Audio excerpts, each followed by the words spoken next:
Muy buenas a todos, yo soy Juan P. y este es el episodio número 8 de La Tercera Palmada, el podcast de wrestling para fans hecho por un fan. Y en el día de hoy hablaremos de lo que fueron los shows de AEW Dynamite y SmackDown.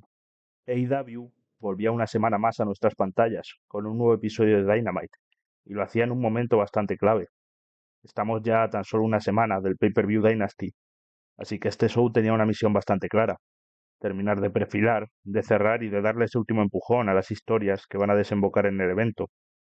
Y claro, aquí es donde entra un punto interesante, porque si bien es cierto que All Elite Wrestling nos ha seguido dando shows sólidos, shows buenos, también hay que decir que el nivel ha bajado un poquito en las últimas semanas.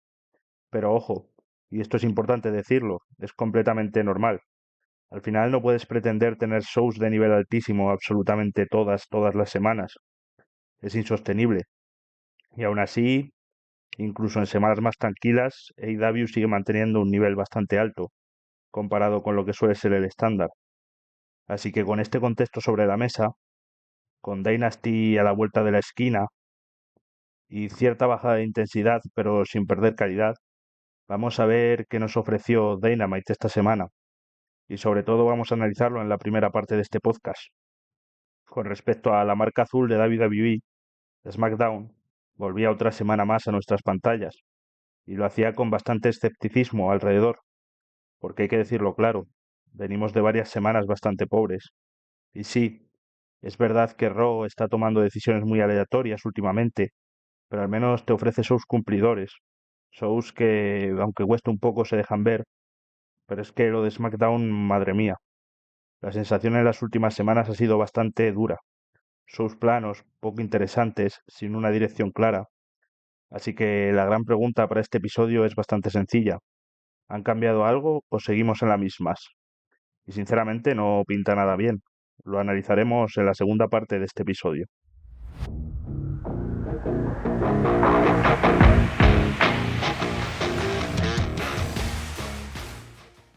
Y bueno, comenzamos con el show de AEW Dynamite y aquí para empezar viene uno de los temas más llamativos del show, porque sí, Chris Jericho está de vuelta en All Elite Wrestling, que a ver, sorpresa, sí, sorpresa, pero relativa, porque es verdad que en redes sociales ya nos habían dejado caer su regreso a la programación semanal y que era algo inminente. Pero aún así, cuando pasa, cuando lo ves, madre mía, sigue teniendo impacto de verdad. Sobre todo por el contexto que hay detrás de ello. Parecía durante meses que la sensación era completamente distinta. Parecía que el contrato estaba llegando a su fin y cada vez WWE tenía un gran evento, Royal Rumble, Elimination Chamber, salían los rumores de, oye, ¿y si vuelve Jericho? ¿Y si hace una última etapa allí? ¿Y si tiene su despedida en WWE? Y semana tras semana, mes tras mes, Premium Live Event tras Premium Live Event, pues no pasaba. Evento tras evento, rumor tras rumor y nada, nada de nada. Y claro, eso iba generando una narrativa bastante clara, que su etapa en AEW podía estar cerca del final, pero no. Finalmente parece que su contrato se congeló debido a una lesión y otras cosas, y ahora regresa a la empresa de Tony Khan. Y aquí es donde entra el debate de verdad, porque yo tengo muchas dudas. La última versión que vimos de Jericho en AEW fue, siendo claros, para mí, un absoluto desastre, tanto a nivel de segmentos como dentro del ring. Historias que no terminaban de funcionar, combates que no estaban ni cerca del nivel y una sensación general de desgaste bastante evidente. Entonces, claro, ahora la gran pregunta es ¿a qué vuelve Jericho? Porque pueden ser dos motivos distintos o dos formas distintas. Vuelve en un rol en plan veterano que va a elevar al talento, que aporta con el micrófono y que construye nuevas estrellas, o va a volver a intentar colocarse como protagonista principal para intentar elevarse a sí mismo. Porque si es lo segundo, pues ojo con esto, porque creo que puede ser un despropósito bastante serio para la empresa. Yo personalmente, bajo mi opinión, tengo sensaciones muy encontradas, ya que tengo ganas de verle con un micrófono. Sigue siendo uno de los mejores en eso, no hay discusión. Pero en el ring, sinceramente, tengo cero ganas ahora mismo, aunque físicamente se le ha visto muy bien. Que alguien me diga de dónde saca este hombre la pócima de la juventud, porque cada año que pasa está mejor. Pero bueno, creo que muchos estáis en ese punto también. Es una mezcla rara de curiosidad, de duda y cierto miedo para que volvamos a ver una versión que ya no funciona.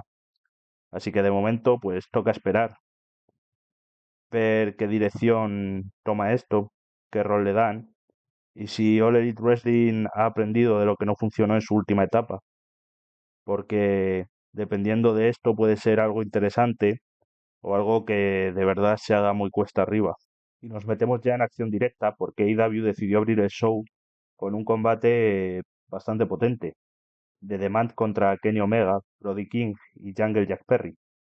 Y la realidad es que fue exactamente lo que tenía que ser, un gran opener, un combate muy divertido, muy dinámico, con muchísimo ritmo, ya que desde el primer momento te mete en el show, que al final esto es clave, abrir fuerte para enganchar al público, y aquí lo consiguieron sin demasiados problemas, porque claro, cuando tienes en el ring a gente como Kenny Omega, Brody King o incluso Jack Perry, sabes que el nivel va a estar ahí. Y sí, aunque haya cierta polémica reciente alrededor de Ricochet, que no apetezca demasiado verle por todo lo que ha rodeado su situación en las últimas semanas, hay que ser justos. Dentro del ring es un auténtico espectáculo y eso no se puede discutir. El combate quizás se alargó un poco, más de lo necesario, para lo que realmente pretendía. No era un combate con una carga narrativa enorme, ni algo que necesitase tanto tiempo. Pero bueno, tampoco llega a ser un problema grave, porque al final cumple perfectamente su función: calentar al público, subir revoluciones y decirte, oye, esto es Dynamite, y esto empieza ya. Y la verdad es que eso lo consigue muy bien.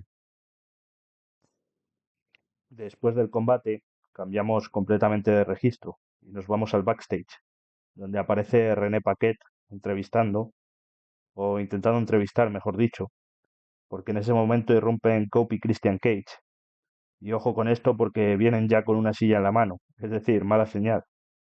Siguen completamente metidos en esta guerra que tienen con FTR, una rivalidad que está siendo bastante intensa y que cada semana va subiendo un puntito más. Pero si hay algo que a mí personalmente me sigue pareciendo una barbaridad, es el personaje de Christian, porque sí, está aliado con Cope, sí, van juntos, pero Christian no deja de ser un cabronazo absoluto, y eso es oro. No han suavizado el personaje, no lo han hecho más bueno por ir emparejado con Edge, con Adam Copeland, perdón. Sigue siendo ese tipo despreciable que en cualquier momento puede liarla. Y hay un momento que lo resume perfectamente, y es que está a punto de golpear a René Paquette con la silla, y tiene que ser el propio Cope el que lo frene. Ese pequeño detalle lo dice todo. Te construye la dinámica entre los dos y te mantiene intacta la esencia de Christian. Después de esto se van directos al vestuario de FTR, pero sorpresa, no están. En su lugar están el PG Vice, Trent y Rocky Romero. Y claro, lo que parecía que iba a ser una cara a cara con FTR acaba siendo otra cosa completamente distinta. Cope y Christian les dicen que transmitan un mensaje, y ese supuesto mensaje acaba siendo un ataque directo con las sillas, sin contemplaciones. Es un segmento corto pero muy efectivo. Siguen construyendo la rivalidad, mantiene la intensidad y sobre todo refuerza personajes. Y eso a estas alturas, antes de un pay-per-view, es exactamente lo que necesitas. Y llegamos a uno de esos combates que solo por los nombres ya te obliga a prestar atención. Will Ospreay contra Pac, porque claro, estamos hablando de dos talentos absolutamente diferenciales dentro del ring. Dos luchadores que cuando se cruzan es prácticamente garantía de espectáculo. Y efectivamente, el combate fue muy bueno. Ahora bien, también hay que ponerlo en contexto. Está bastante lejos de ese combatazo que tuvieron en All Out. Aquello fue otro nivel, otra historia de intensidad.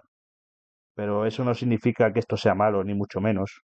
Fue un combate muy disfrutable, muy dinámico y con momentos de muchísimo nivel. Hasta ahí todo bien. El problema es cuando nos metemos en cómo está construido el combate, porque aquí sí hay algo que, madre mía, cuesta comprar. Y es que durante prácticamente todo el combate, el que domina es Pac, pero domina de verdad, le hace de todo a Osprey, le castiga, le controla el ritmo, le lleva al límite. No solo eso, sino que además ataca un punto clave, el cuello. Un cuello que sabemos que está operado. Y aquí es donde debería estar el drama, la tensión, la venta del dolor. Pero la verdad es que no termina de estar, porque Osprey sobrevive absolutamente a todo. Sobrevive al Black Arrow, sobrevive a una sumisión brutal centrada en el cuello, y aún así sigue adelante como si nada. Y ojo porque esto no es nuevo. Sabemos que uno de los puntos más flojos de Osprey históricamente ha sido el selling, la venta de los movimientos siempre, pero en este caso creo que se les va de las manos. Es exagerado. Y eso sinceramente te saca un poco del combate, porque rompe la lógica interna. No es que gane, porque sinceramente creo que Osprey tenía que ganar. Es el cómo gana lo que genera dudas, porque no puedes construir a Pac como una bestia durante todo el combate, destrozando a Will, para que luego no tenga consecuencias reales. Y esto es importante, sobre todo pensando en lo que están construyendo, ya que para mí todo apunta a que Osprey va directo hacia el main event de Olin, ganando el torneo Owen Hart, y todo apunta de que debería ser el hombre que gane el campeonato mundial. Pero si le construyes así, realmente no sé si de verdad lo estás ayudando, porque una cosa es hacerle ver fuerte y otra muy distinta es hacerle ver invencible sin lógica. Y ahí hay una línea muy fina. Cuando parecía que el combate ya estaba entrando en su tramo final, aparece el caos, aparecen los Death Riders. Y aquí cambia completamente el tono. Se acabó el wrestling puro. Entramos en el terreno de la violencia directa. Empiezan a destrozar a Osprey sin contemplaciones, en un ataque grupal, superioridad total, y la sensación de que esto va a acabar muy mal, hasta que llega uno de esos momentos que te hacen tener tensión mientras estás sentado en tu silla. Y es que, nunca mejor dicho, valga la redundancia, colocan una silla en el cuello de Osprey. Y ahí es donde aparece John Moxley con el micrófono. Y aquí sí el segmento sube muchísimo, porque el mensaje es claro, directo y muy en su estilo. Le dice que todo esto se lo ha buscado él solo, que esta semana le va a dejar tranquilo, pero que la próxima no va a haber aviso. Y suelta una frase que define perfectamente el tono. Esto no es personal, pero la próxima vez lo será. Es simple pero muy efectivo. Los Death Riders se marchan y dejan el caos atrás y aquí viene la pregunta. ¿Qué hacemos ahora con Will Ospreay? Porque da la sensación de que pueden querer hacerle ganar otra vez el campeonato continental. Bueno, otra vez, hacerle ganar el campeonato continental como tal. Y claro, sería otra vez lo mismo. Otra vez ponerle un título que no es el mundial. Y sinceramente creo que eso sería un error. Porque Will Ospreay ahora mismo está para otra cosa. Está para ir directo al campeonato mundial. Está para ser el tipo que lidera la empresa en ese gran evento, en All In. Yo personalmente creo que John Moxley va a retener y que todo esto tiene que servir como paso previo para lanzar definitivamente a Osprey hacia el título más grande. Ahora la clave está en cómo lo construyen de cara a Dynasty, porque el talento está, el momento también, pero estas decisiones, estos pequeños detalles en los combates, hay que tener cuidado con esto, porque pueden crear la diferencia entre construirte de forma perfecta o quedarte a medio camino.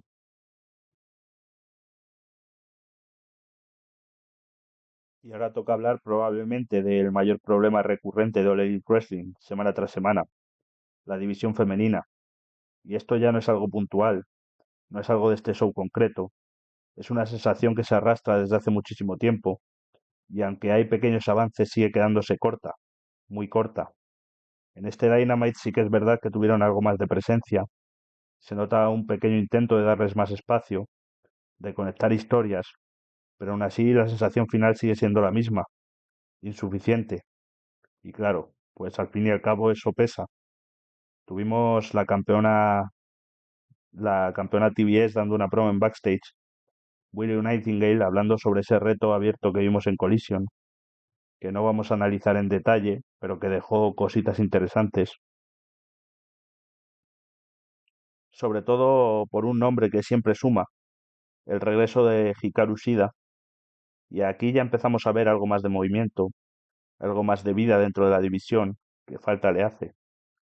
Luego pasamos al combate de tríos, Mina Shirakawa junto a The Brawling Bears, Jamie Hayter y Alex Windsor, contra el Triangle of Madness, formado por Julia Hart, Sky Blue y Tekla. Y aquí hay que decirlo claro, fue un combate muy entretenido. AEW tiene algo muy particular con este tipo de combates. Los maneja muy bien, saben dar ritmo, saben repartir protagonismo y saben hacer que todo fluya. Y este caso no fue la excepción. Fue dinámico, fue divertido y cumplió perfectamente su función dentro del show. Pero claro, aquí viene el pero, porque aunque este tipo de combates funcionan, también da la sensación de ser un parche, de ser una forma de meter a muchas luchadoras en pantalla sin realmente profundizar en historias individuales fuertes. Y eso a largo plazo es un problema. Aún así hay cosas positivas que destacar, porque dentro de esta división hay ciertos nombres y ciertas dinámicas que están empujando hacia arriba. Equipos como The Brawling Bears y las propias Triangle of Madness, las campeonas por parejas Megan Bayne y Lena Cross, o incluso la dupla de Willow Nightingale y Hardy Cameron, todo esto está ayudando a que la división respire un poco más. Pero claro, no es suficiente. No es suficiente porque falta estructura, falta continuidad, falta que las historias importen de verdad, más allá de un combate entretenido en Dynamite. En cuanto al resultado, la victoria fue para Mina Shirakawa y The Brawling Bears, lo cual también parece que empieza a marcar la dirección, porque nos confirman que Jimmy Hayter va a ser la siguiente retadora al al campeonato mundial femenino, enfrentándose a Tekla. Y aquí es donde entra otra capa de lectura en esta historia, porque da la sensación de que esto también está sirviendo para ganar tiempo, para preparar el terreno de cara a un regreso muy importante, el de Mercedes Moné, a la que por cierto le queda todavía un campeonato por perder. Y claro, todo apunta a que una vez termine con eso, el objetivo va a ser claro, ir a por el campeonato mundial de All Elite Wrestling, ese que nunca ha llegado a ganar. Así que estamos en una especie de transición dentro de la división femenina. Hay piezas, hay talento, hay pequeñas mejoras, pero falta dar ese paso definitivo, porque si no, se queda en lo de siempre, algo que entretiene en el momento, pero que no termina a importar de verdad. Y eso para una división que debería ser clave, pues se queda muy corto. Y es que seguimos avanzando en el show, y aquí entramos en una de esas partes que, más allá de un combate concreto, te construye en panorama, te construye en el mapa del main event, porque sale Darby Allin al ring y el mensaje es clarísimo, va por el campeonato mundial de AEW. Y no solo eso, sino que también deja caer ese hartazgo con MJF, con todo lo que lleva ya semanas soltando por la boca, ese tono de ya está bien, de que esto tiene que terminar. Y aquí dice algo muy interesante. Dice que espera que Kenny Omega acabe con Maxwell en Dynasty para luego enfrentarse a él por el título. Y ojo con esto, porque ya no es solo una promo, es una declaración de intenciones. Darby se lleva varias semanas posicionando directamente en la órbita del título, y además lo hace señalando a dos de los nombres más grandes de la empresa. Pero claro, esto es All Elite Wrestling, y nadie habla tranquilo sin que pase algo, porque aparece la familia Don Callis, con Don Callis al frente, como siempre manejando todo desde ese rol de manipulador absoluto. Y aquí viene el giro. Según él, MJF ha hecho negocios con ellos, les ha pagado, y eso ya te abre otra capa dentro de la historia, porque significa que MJF no solo juega sus cartas dentro del ring, también fuera, moviendo hilos, comprando aliados, muy en su línea. Y entonces llega el anuncio. El rival de Darby Allin en Dynasty será Andrade. Y cuidado con esto porque no es un nombre cualquiera. Es un luchador que ya ha derrotado a Kenny Omega. No es un reto menor, ni mucho menos. Y después de esto el segmento entra en el caos, porque la familia Don Callis intenta atacar a Darby, pero aparece Brody King y Jungle Jack Perry para hacer el salve. Y esto es algo clave, porque no solo refuerza las alianzas momentáneas, sino que inmediatamente después cambia el tono, se encaran con el propio Darby. Y madre mía, esto es lo interesante de verdad. No hay una línea clara entre buenos y malos. Aquí todos quieren lo mismo, subir, escalar, llegar al campeonato mundial. Y eso es algo que AEW ha trabajado muy bien aquí. Están construyendo varios luchadores que de forma creíble pueden aspirar al título. No hay uno solo, hay varios nombres que tú te crees que pueden estar ahí arriba sin que chirríe, y eso le da una grandísima riqueza a la escena mundial. Y cuando parece que ya no puede entrar nadie más, aparece Kenny Omega, se encara directamente con Darby Allin, sin palabras de más, solo tensión, y Darby en lugar de quedarse decide irse, y te deja esa sensación en el aire, esa pregunta, de si vamos a tener un Kenny Omega contra Darby Allin, porque si pasa eso, ojito, porque puede ser una auténtica barbaridad. De momento lo que sí queda claro es que el panorama por el campeonato mundial está más abierto que nunca. Hay nombres, hay cruces, hay historias que están entrelazando, y ahora la clave está en cómo lo ordenan todo de cara a Dynasty, y sobre todo a lo que venga después, porque si lo hacen bien pueden construir algo muy, pero que muy grande aquí. Y llegamos al punto clave del programa, todo lo que rodea el campeonato mundial de AEW, que sinceramente mismo es lo más interesante que tiene la compañía. Y es que aunque abriera el show esto, lo vamos a comentar al final junto a todo lo que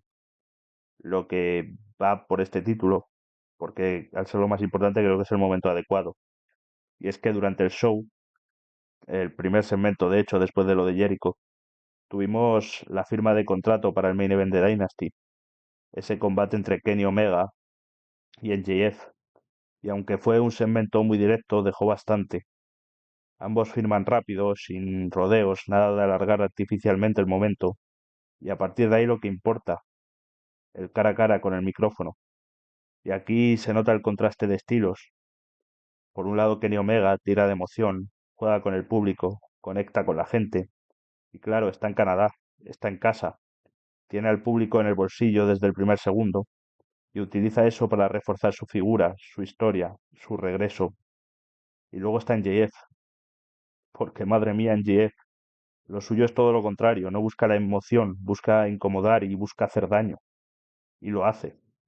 Si es verdad que tiene esos momentos en los que tira de personaje patriótico estadounidense, que a veces puede hacerse muy, pero que muy pesado, pero cuando decide ir a lo crudo, cuando decide cruzar esa línea, es una auténtica barbaridad, porque él saca el tema de la lesión de Omega y no se queda en la superficie, va directamente y da el golpe más bajo posible.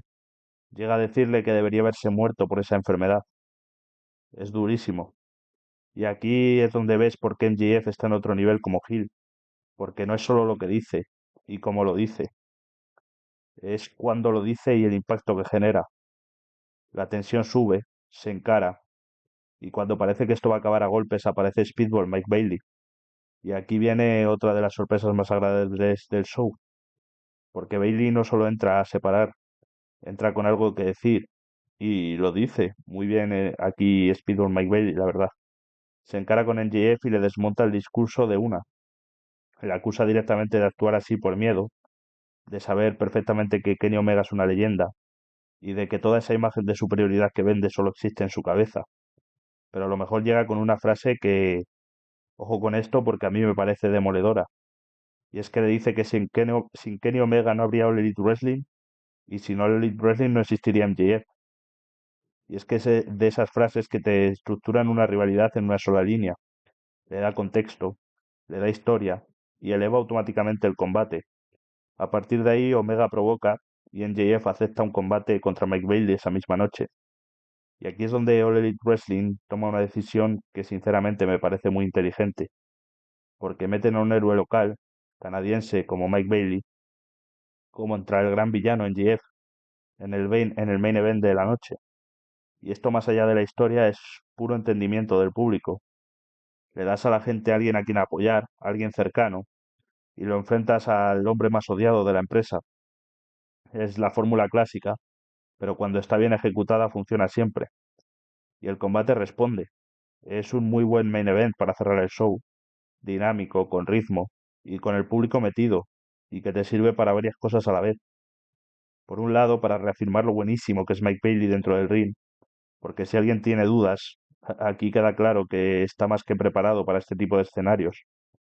Y por otro lado, volver a demostrar que MJF no es solo personaje. Es muy fácil quedarse con el micro, con las promos, con el personaje, pero cuando se sube al ring también cumple. y lo hace de una manera espectacular. La victoria es para MJF como debería ser, y después del combate sigue construyendo. Ataca a Mike Bailey a puñetazos, sin piedad, hasta que Kenny Omega sale de la mesa de comentarios para hacer el salve.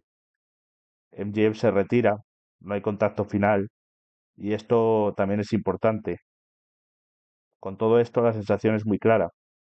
Este main event de Dynasty ya está completamente vendido, sí.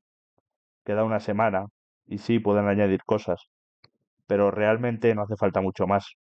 Ya tienes la historia, ya tienes la tensión, ya tienes el contexto, y sobre todo, tienes a MJF que está en un estado de gracia. Cada vez que aparece sube el nivel, cada promo, cada segmento es un caramelo para el aficionado. Y sinceramente ahora mismo cuesta imaginar que no siga siendo campeón, porque cuando tienes a alguien así, lo último que quieres hacer es bajarle del trono y que sea demasiado pronto. Y llegamos al análisis final de este AEW Dynamite y creo que la sensación general es bastante clara. Y además ya la adelantábamos al inicio. AEW sigue siendo una empresa que te da buenos shows semana tras semana. Quizás no estamos ante esos Dynamites espectaculares que te vuelan la cabeza de principio a fin, pero sí estamos ante programas sólidos, coherentes y que cumplen con lo que tienen que hacer en este punto del calendario. Y eso ahora mismo es clave, porque estamos a una semana de Dynasty y en este tipo de shows lo importante no es tanto hacer el combate del año en televisión, sino construir, perfilar y dejarte con ganas de ver el pay-per-view. Y en ese sentido AEW está cumpliendo. Durante este episodio se han añadido un par de combates más a la cartelera, y aunque había bastantes cosas ya encaminadas, se ha terminado de reforzar esa sensación de que el evento está tomando forma. Además, en Collision, que no vamos a analizar aquí, también se han seguido sumando cosas, así que el puzzle está prácticamente completo. Ahora bien, también hay que ser justos, no todo es perfecto. La división femenina sigue siendo el punto más flojo, pese a que hay pequeñas mejoras. Hay decisiones dentro de los combates, como lo de Osprey, que pueden generar dudas, y hay momentos donde el show podría apretar un poco más el acelerador. Pero aun con todo esto, el balance es positivo, porque cuando miras el conjunto, cuando ves cómo están construyendo historias, como la del Campeonato Mundial, cómo están posicionando a varios aspirantes creíbles, cómo están manejando ciertas rivalidades importantes, te das cuenta de que el camino hacia Dynasty está bien trabajado. Así que ahora mismo la sensación es esta. AEW no está en su punto más alto, pero está haciendo las cosas bien, está construyendo con cabeza, está generando interés y lo más importante, está consiguiendo que llegues al pay-per-view con ganas de ver qué pasa. Nos queda un Dynamite más antes de Dynasty, un último episodio para rematar detalles, para dar ese empujón final, y veremos si consiguen dar ese golpe encima de la mesa justo antes del evento. Pero de momento, All Elite Wrestling cumple. Y ojo, porque cuando esta empresa cumple, ya sabemos de lo que es capaz cuando pisa el acelerador de verdad.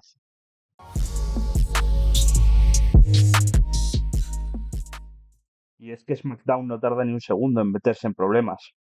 Desde el primer segmento ya tenemos decisiones que, madre mía, de estas que te sacan completamente del show. Abrimos con Randy Orton en su ciudad natal, y claro, el apoyo es brutal. Que sí, que Randy Orton ahora está en una faceta más heel, pero es que Orton es Orton, da igual donde esté, y en esta rivalidad la está teniendo, y siempre va a tener reacción positiva, y aquí en casa pues todavía más. El segmento empieza bien, dentro de lo esperado. Promo sólida de Randy, buena conexión con el público, y aparece Cody Rhodes. Se miran, hay tensión, y acaban yéndose a los golpes. Hasta ahí todo correcto, todo lógico, todo parece que está en su sitio, pero entonces llega el momento que lo rompe con todo, acaba con todo el sentido que tenía todo. Aparece Pat McAfee y no aparece sin más. Aparece como el hombre que estaba detrás de las llamadas misteriosas de Randy Orton. ¿Por qué? Pues porque sí. Y ese es el problema. Y eso está pasando en todo el Road to WrestleMania. No hay relación lógica con Cody, no hay historia previa que lo justifique, no hay absolutamente nada que te permita decir, vale, esto tiene sentido dentro de lo que me estás contando. Y no solo aparece, sino que ataca a Cody para que Randy siga destrozándolo. Y es que madre mía. Y claro, aquí ya no es solo una decisión creativa cuestionable, que además, según reportes de Body Slam, esto ni siquiera viene del equipo creativo, ni de Triple H. Esto viene directamente de arriba, Dari Emanuel y los directivos de TKO, que consideran que Pat McAfee es una gran estrella mediática y que puede ayudar a vender entradas de WrestleMania 42, que como ya sabemos no están yendo bien y no están funcionando como esperaban. Y aquí es donde yo digo no, así no, porque este tipo de decisiones no ayudan. Bajo mi punto de vista consiguen justo lo contrario.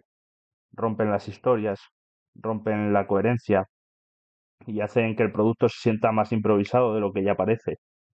Y es que lo más grave de todo esto es que no lo necesitas, porque con Randy Orton y Cody Rhodes tienes historia de sobra, tienes The Legacy, tienes maestro contra alumno, tienes ese pasado compartido, tienes el hecho de que Cody Rhodes ya ha estelarizado más WrestleManias que Randy, tienes a un Orton que ha sufrido y ha recibido palizas y que tiene motivos de sobra para ir a por Cody, tienes mil caminos para elegir para contar algo grande y eliges esto.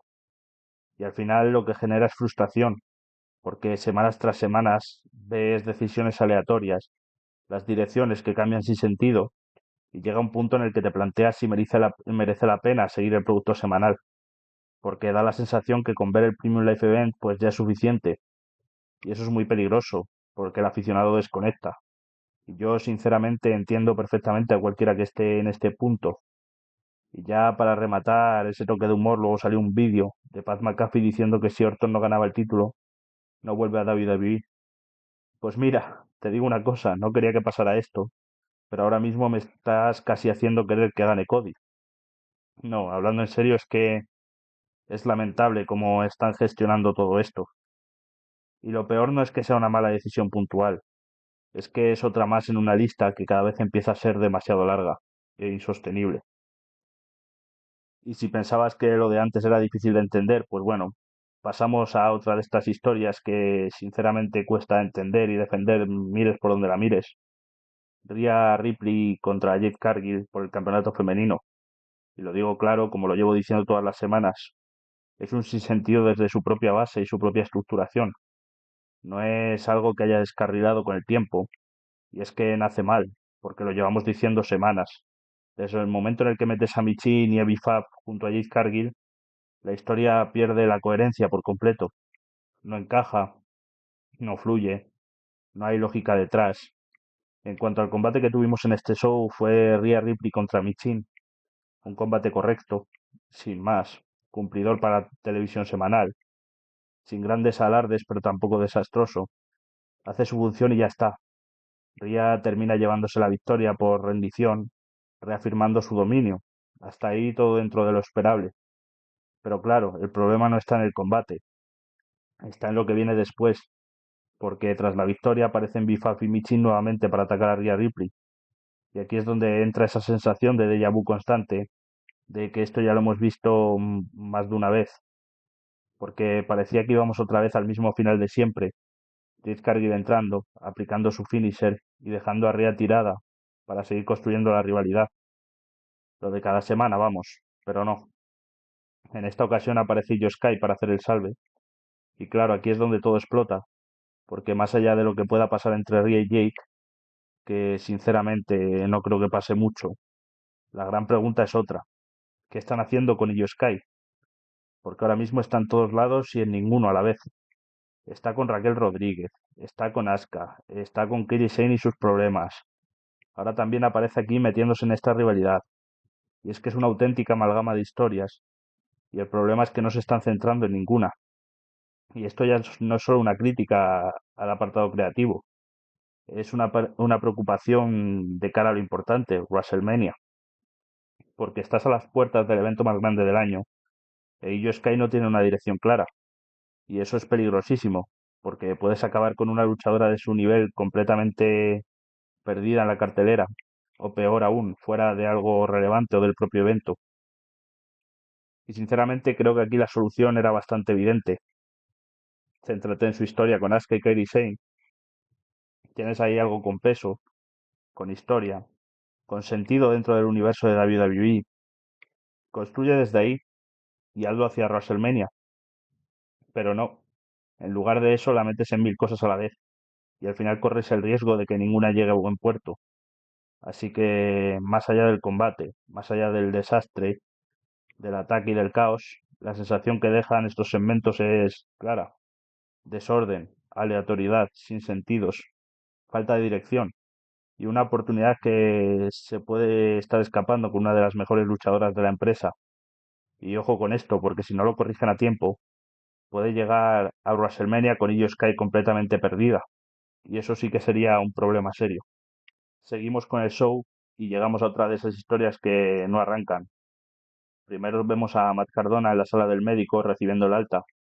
Un segmento que en principio parece que puede servir para algo, pero que se queda bastante corto, porque acto seguido aparece Aleister Black, que intenta darle ese tono oscuro, ese aura de advertencia constante que tiene su personaje, y le recuerda a Cardona que ya le avisó, que tuviera cuidado, que no se enfrentara a Randy Orton. Pero claro, esto tampoco termina de sentirse importante. No hay una sensación de amenaza real, no hay un peso detrás de sus palabras que te haga decir, pues ojo con esto. Matt Cardona, por su parte, responde, pues como era obvio, está harto, harto de que le hablen, harto de advertencias y le reta a enfrentarse en el ring. Y a Leicester, pues le lanza un mensaje fiel a su estilo y a su personaje, diciéndole que sus malas decisiones van a acabar con él, que tengan cuidado. Aquí, sobre el papel, pues bueno, normal para un show semanal. El problema es la ejecución, porque más adelante tiene el combate y vuelve a pasar lo mismo. Un combate normalito tirando a flojo, de estos que ves y cuando termina tampoco te deja nada. Victoria para Lister Black era lo lógico, pero incluso ganando no se siente importante. Y ese es el gran problema aquí. Aleister Black es un talento con un potencial brutal. Tiene presencia, tiene personaje, tiene algo diferente, pero la forma en la que lo construye David Ovivi no le hace ningún favor. No hay progresión real, no hay una historia que te enganche, no hay esa sensación de que está subiendo escalones hacia algo importante. Y es que está sin más. Y esto sinceramente es algo que David Ovivi está arrastrando desde hace tiempo. Este tipo de personajes más oscuros es que les cuesta muchísimo y no saben cómo manejarlos bien. Se quedan a medio gas, pierden impacto y directamente no encajan en las historias. Y con el Aleister Black está volviendo a pasar exactamente eso. Así que sí, gana el combate, pero tienes una sensación que no es de impulso, es de estancamiento. Y hay que tener mucho cuidado con esto, porque cuando tienes a un talento así y no sabes cómo aprovecharlo, al final lo que tienes es una oportunidad desperdiciada. Y seguimos con otra de las cosas que parece que está avanzando poco a poco en SmackDown. Todo lo que rodea a Solo Sikoa, los NFTs y su guerra con los Wyatt Six. En backstage vemos al grupo con Solo Sikoa tomando la palabra y explica que Uncle Howdy le ha retado un combate, pero deja claro que él no va a aceptarlo, porque quiere proteger la linterna que le han robado. Y aquí ya se empieza a desmadrar un poco, porque Tamatonga le responde con algo bastante lógico, que es por qué debería importarle eso a ellos. Y claro, esa respuesta pues no le sienta bien a Solo, y empieza a crecer la tensión. En lugar de darle explicaciones o reforzar al grupo, decide mandar, y le pasa el marrón a Tamatonga y le envía a él a enfrentarse a Uncle Howdy. Y eso no es un detalle menor, porque refuerza la idea de que Tamatonga cada vez está más fuera que dentro, no está alineado con el grupo, no comparte las decisiones, y creo que esto en cualquier momento puede hacer que se rompa, que ya lo veníamos comentando la semana pasada. Todo apunta en un futuro en solitario o algo con Nakamura. En cuanto al combate entre Uncle Howdy y Tamatonga, pues otra vez, la misma dinámica del show. Combate normalito tirando a flojo, sin nada que destacar a nivel en ring. Pero sí hay cosas importantes en la historia. Durante el combate aparece solo Sikoa con la linterna, intentando despistar a Uncle Howdy. Y aquí pasa algo claro, porque es el propio Tamatonga el que le frena. Le dice que no lo haga y entra una discusión con él, que explica la situación que están pasando los dos. Uncle Howdy, aprovechando la distracción, pues aplica la Sister Abigail y se lleva la victoria. Pero fuera del resultado, lo importante viene después, porque las tensiones aún crecen más y no están escondidas. Y Tamatonga le devuelve la linterna a Uncle Howdy. Y claro, con todo esto la historia parece girar hacia un posible enfrentamiento entre Solo Sikoa y Tamatonga, que seamos sinceros, como combate no genera demasiado interés, pero como punto de partida para algo distinto puede tener sentido, porque si sirve para lanzar a Tamatonga en solitario, puede ser aprovechable. En backstage seguimos viendo la tensión y solo le pide explicaciones. Tamatonga le dice que esto tiene que terminar. Solo lo acepta, pero con una mirada final y una pausa. Y eso no es una aceptación real, es de esas cosas que te dejan claro que no ha terminado. Y aquí la sensación es bastante clara. La historia no está siendo brillante, no es algo importante, pero bueno, parece que algo están construyendo. Ese algo parece ser la ruptura.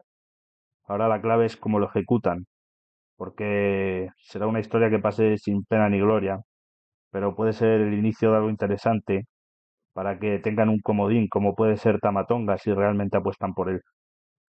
Y seguimos con otro combate que pues no aporta demasiado al show. Charlotte Flair y Alexa Bliss contra Layla Valkyria y Bayley, que nuevamente vuelven a tener un combate normalito en el show, sin grandes momentos, sin nada que destaque. La victoria se la llevan Charlotte y Alexa, pero es que lo importante no es el resultado, es lo que viene después. Y aquí es donde volvemos a caer en lo mismo de siempre. Aparecen las Legend y Nia Jax que arrasan con todo, otra vez. El mismo final, la misma estructura, la misma sensación de estar viendo siempre lo mismo.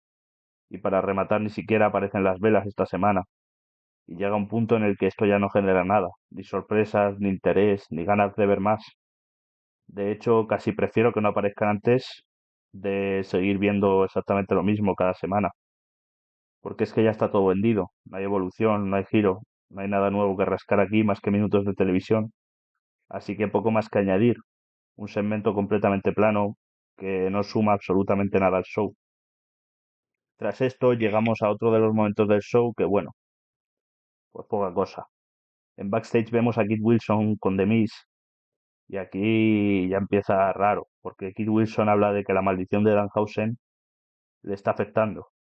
Según él, está empezando a hacer cosas tóxicas, que en realidad es que está empezando a hacer buenas acciones. O sea, es una broma, pero bueno, la maldición de Danhausen sigue haciendo efecto. Y entonces aparece R-Truth, con un obrero, con planos, porque sí. Y al encontrarse con ellos decide darle una oportunidad titular, sin más, por las risas. No hay sentido, no hay mérito, no hay absolutamente nada, solo pasa. Le da la oportunidad a un equipo random. Y después Damian Priest, al menos tiene un poco de lógica, y le dice a R-Truth que cómo es posible que le dé una oportunidad a un equipo que no se lo merece. Y claro, R-Truth responde que están malditos, confundiendo a Danhausen con Asuka. En fin, nada, solo risas y poco más. Llegamos al combate y no hay salvación. Es un combate muy, pero que muy malo. Sin risas, sin historias, sin nada que destacar. Lo más interesante no pasa en algo de la acción del combate en el sí, sino que pasa con Danhausen, porque aparece, se da el tras con R-Truth, ni siquiera está en el combate. El árbitro le echa, pero antes lanza su maldición y la maldición le da al árbitro. Entonces cuando Demis hace el pin para ganar le da un calambre en el brazo y las maldiciones siguen funcionando. Al final retienen los campeones, pero es que eso es lo de menos, porque la sensación global es de que no importa nada, de segmentos sin sentido, de combates sin nivel y una historia con Danhausen que no sabes muy bien dónde va. Ahora bien, también te digo una cosa, dentro de este desastre hay algo que funciona y que la WWE está a tope con él, y eso es Danhausen. Es curioso porque conecta con el público, tiene algo diferente, porque dentro de lo que está pasando es de lo poco que genera reacción, y me alegro por él sinceramente. Después de un debut complicado, de críticas que no eran culpa suya, sino de cómo se gestionó, está encontrando su sitio. Pero obviamente cuando una de las cosas más destacadas del show es Danhausen, eso no habla precisamente bien del producto que estás construyendo. Y ese es el verdadero problema aquí. Y seguimos con otra de esas rivalidades que cada semana deja la sensación de saber a poco, porque hablamos de Jacob Fatu contra Drew McIntyre. Dos nombres potentes, dos tipos que sobre el papel deberían estar en algo mucho más grande. Y sin embargo aquí están, como ya dije, las migajas del main event de la noche uno. Lo primero que vemos es un video package de Jacob Fatu, y a ver, está bien hecho, pero habla de su pasado, de cómo ha tenido que sobrevivir, etc, etc, y que no va a tener ningún problema en destrozar a Drew McIntyre. El problema es que esto ya lo hemos visto mil veces, no hay nada nuevo, no hay un enfoque distinto. Es el típico paquete de vídeo de un luchador diciendo que es muy duro y ya. Llega la respuesta de Drew McIntyre más de lo mismo, con otro video package calcado, que en lugar de centrarse en sí mismo tira contra Jacob Fatu. Le llama es convicto todo el rato, recordando de su pasado y ese es el ataque que utiliza. Y te das cuenta del problema general. La rivalidad ha mejorado un poco, pero sigue sintiéndose pequeña, sigue sintiéndose como algo secundario, que está ahí porque tiene que estar, porque no porque sea una prioridad. Y eso es lo que duele, porque el combate cuando llegue va a ser bueno, lo sabemos todos. Son dos luchadores que no van a fallar en el ring, pero el problema es lo demás. Han cogido algo que podía ser importante, algo que podía sentirse grande, intenso, personal, y lo han diluido. Lo han convertido en algo genérico, en una historia más dentro del show sin ese peso que debería tener. Y al final la sensación es esa, una oportunidad desaprovechada que sinceramente fastidia, porque sabes lo que podrían estar haciendo y ves lo que están haciendo y no tienen nada que ver. Y dentro de todo el caos que está siendo SmackDown, también hay cosas que funcionan, y esta es una de ellas. En backstage vemos a Sami Zayn junto a Nick Aldis, que le da la enhorabuena, todo bastante normal, hasta que vamos al ring, porque cuando parece que va a salir Sami, suena la música de Trick Williams, y madre mía, la reacción del público es una locura. Sale acompañado de Lil Yachty y la arena se viene abajo cada vez que aparece Trick Williams, porque cada vez y cada vez está más over, más conectado con la gente, y eso no es casualidad. Está haciendo un trabajo brutal con su personaje, tiene carisma, tiene presencia, y sobre todo tiene algo que no se puede enseñar, conexión real con el público. El segmento de Trick y Lil Yachty es muy entretenido, funciona bien, es dinámico y no se siente forzado. Pero claro, esto no se queda ahí. Sale Sami Zayn y continuamos la construcción de cara a WrestleMania. Sami le lanza varios mensajes a Trick, va calentando el combate, pero cuando parece que ya tenemos claro el rumbo, aparece Carmelo Hayes. Y aquí pasa algo muy interesante, porque Melo llega exigiendo su revancha y el público responde, y responde fuerte, apoyándole. Y esto es importante porque deja en evidencia algo que llevamos comentando. La decisión de darle el campeonato a Sami Zayn no ha terminado de gustar, ni a mí ni a muchos. El público sigue muy metido con Carmelo Hayes. Melo exige su revancha, Trick se burla un poco, pero al final Sami acepta y se pacta el main event de la noche. Y aquí es donde WWE hace eso que hace muchas veces. La lía y luego intenta arreglarlo un poco. Ven la reacción, ven que no ha gustado y reculan, aunque sea a medias. Nos vamos al main event y aquí sí, buen combate entre Sami Zayn y Carmelo Hayes. Porque claro, tienes a dos talentos de primer nivel, como mínimo el combate va a cumplir. Y en este caso cumple bien. Ritmo, intensidad, buen nivel, todo correcto. Pero claro, volvemos a lo mismo. Reculan, pero no del todo, porque la victoria es para Sami Zayn y con esto lo dejas completamente fuera a Carmelo Hayes de WrestleMania. Después de estas semanas cargando con la división, cargando con SmackDown junto a Ilya Dragunov, te lo cargas en el último momento. Y eso duele. Pero el cierre de show como tal está bien hecho, porque tras la victoria de Sami, Trick Williams le ataca, le deja en el suelo y se queda en el ring alzando el campeonato. Esa imagen final es lo que tienes que vender de cara a WrestleMania. Y aquí sí, aquí Trick queda como una auténtica estrella. Sale reforzado, sale importante y te deja con la sensación de que puede ser su momento. Así que dentro de lo irregular del show este cierre funciona y al menos te deja con algo positivo con lo que quedarte. Y aunque este show de SmackDown haya sido un auténtico caos en cuanto a orden y sensaciones, quiero cerrar este bloque con algo que sinceramente merece mucho la pena comentar. Cody Rhodes. Después del combate por parejas aparece Cody, y ojo porque no viene a hacer lo de siempre. La aplica un Crossroads a Kid Wilson, pero lo importante no es eso. Lo importante es lo que viene después, la promo. Y madre mía la promo, porque vemos a un Cody Rhodes completamente distinto, más agresivo, más directo, más incómodo, mucho menos el héroe perfecto y mucho más real. Y es que suelta una frase que es una barbaridad. Dice que si lo de Pat McAfee hablando con Randy Orton es como si Scott Hall y Kevin Nash estuviesen buscando el tercer miembro de la NWO y en lugar de ser Hulk Hogan fuera Disco Inferno. Y encima lo remata con un Pat, no eres Logan Paul, eres un Logan Paul sin esteroides. Es durísimo, es directo y sobre todo se siente real, porque este es el Cody Rhodes que mucha gente llevaba pidiendo mucho tiempo. Un Cody con matices, que le da igual caer bien o mal, un Cody que no suena a discurso prefabricado. Y aquí viene lo interesante.